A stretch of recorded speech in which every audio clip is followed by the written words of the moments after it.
out the skates. So last time we looked at, so you need to be aware when you're in the bottom position where your opponent's arms are. So we looked at coming over the arms last time. Another connection I can make is instead of coming over Carl's arms, I can come under here. Whether I grab the gi, the belt, doesn't really matter. And again from there, I'll be putting away, pinning him. So all three are basically the same. The north-south, it is a good pin, but you don't have much control of the lower body. So we want to be using that pendulum of the legs to get on our side and eventually to the knee. So from here, Carl has come under my arms.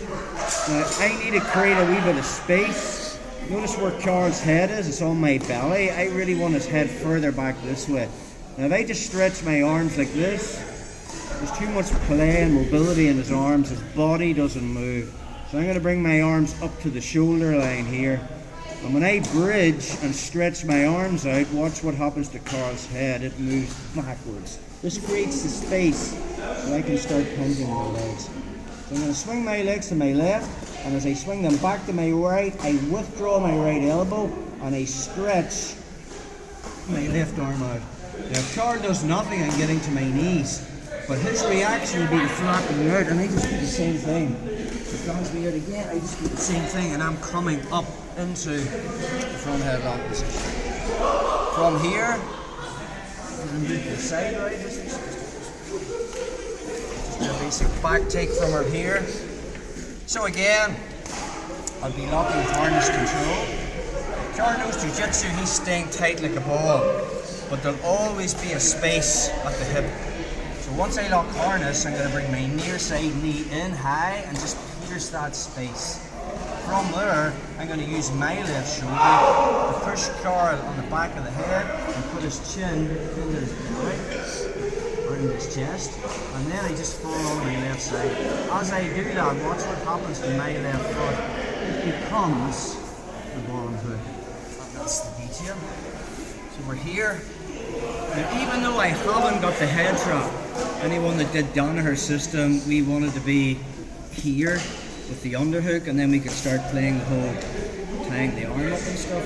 But it's not the end of the world if your head is on this side, not between Carl's head and the mat, if it's gi. Okay? So I'm just going to open up the lapel, thumb inside grip, 4 fingers on the outside, feed the lapel from my right hand to my left hand, and my right hand comes underneath and finds the other collar.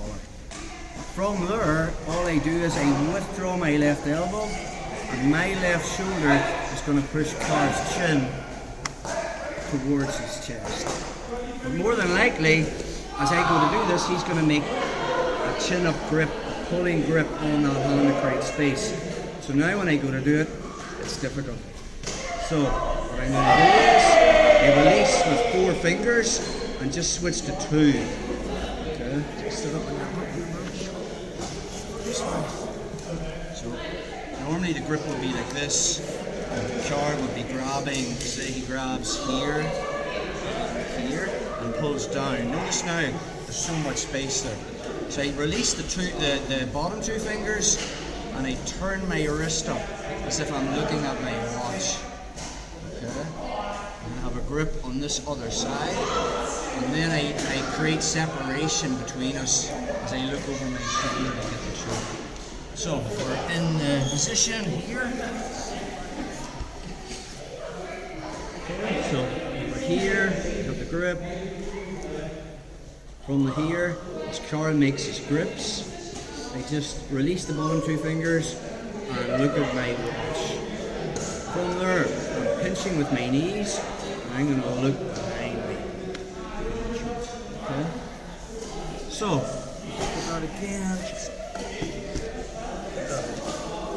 So first thing we're thinking about is bringing our arms high. A bridge and a push with my arms to create a little bit of separation, and then I start punching my arm. So I'm going to swing my legs to my left, and as I swing them back to my right, I withdraw my right elbow and I stretch with my top arm. As he goes to flatten me out, Just going to do it again. And when the moment's right, I'll be coming up into the front headlock position. Then we're going to move the side ride. I want my hip side quadricep, so we're hip to hip. I'm going to lock a harness or a seat belt. And then from there, it'll depend on what he's doing here. Is there space? Is he tucked? But even if he is connecting his elbow to his knee, there'll be a triangle there. So you just push that knee in. Use my shoulder, push Car's chin towards his chest. And as I fall onto my left hip, watch what happens to my left foot. Space opens up and that becomes the bottom hook. Immediately, I'm opening up the lapel, even though I haven't got the head trap, but we can get away with this in gi. Thumb inside, the underhook hand finds the other. Option 1, using the friction of the mat to choke him out. Okay, I just withdraw my left elbow, and my left shoulder is pushing Car's chin towards his chest. So it's this movement here. Notice the way I'm ear to ear at this stage. He's gonna get choked out. Unless he makes grips, you can use 2 hands just to pull. So from there, I release the bottom 2 fingers and keep my top 2 in. This allows me the profile of looking at my watch. Now I let that arm go limp. He's pulling it down, it's no problem. Other hand still on the lapel. I pinch with my knees to keep his lower body in place. It's like a rope around your neck. As I look over my left shoulder, choke this on. Okay? One more time, bro. So take your time, stretch them out first, a little bit of a bump, and then a pendulum, and start getting on my side. It will flatten me out. Then, another thing we can be thinking about is, I can spin and actually pull the arm if I choose to. That's another thing we can be thinking about if you're more of a guard player. But I think it's more advantageous to actually get out turn on top from here. So again, Jiu-Jitsu fundamentals, side right position, dig for the harness. Okay. Bring my knee in, plant my foot, use my shoulder, and I just tilt them. This is called the falling method. As they fall down, bottom hooks in. Even though I haven't got the head trap, I'm immediately opening the gi.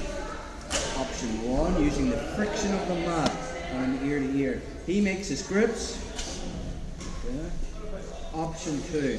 Doesn't look like much visually, but that detail of switching from 4 fingers to 2 fingers allows me to put the back of my hand against his right jaw. Once I've made a profile there, okay, it's just that. Okay, that's for that, guys.